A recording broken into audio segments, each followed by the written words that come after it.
So, ayan guys, magpiprito tayo ng conning fish. Ayan.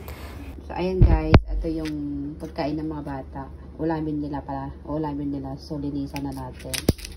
Tanggalin natin yung clean wrap. Ayan. Matusok ka. Ayan. So, ito, tanggalin natin yung dito sa ano niya. Linisan muna natin before natin i-fry. Tanggalin na tayo. Ayan. Fish pala na ito. Ganito.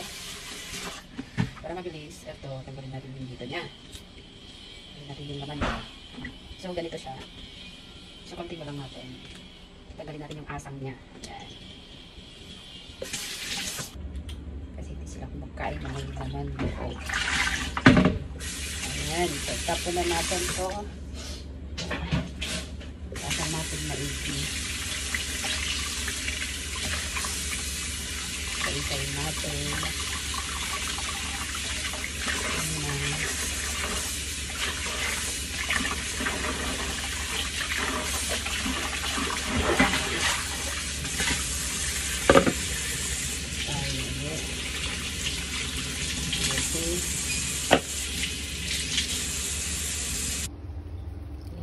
Sili.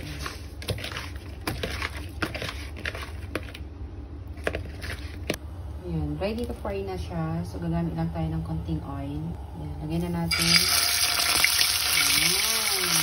So, isla na ito, pag madaming oil na ilagay mo, madudurog. So, tayo na kailangan konti lang ng oil. Ayan, kasi good guys.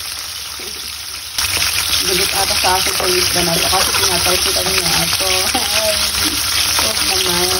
Ipapakain lang naman kita sa alaga ko eh. Hindi naman ako ang kakain sa'yo. So, balik pa rin na natin. Pero, anuin natin siya. Lagay natin yung sugar. Isa. Sugar lang natin. Walang pa. Wala kailangan. Wala, bakit nagganyan na yung isa o? Nag-diba? Hindi na ako nag-try ng ganyan. Balik ata sa aking isda. So, luto na siya. Ayan. Gusto na. Ayan.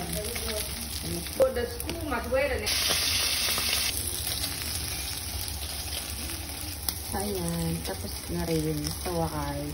Ayan.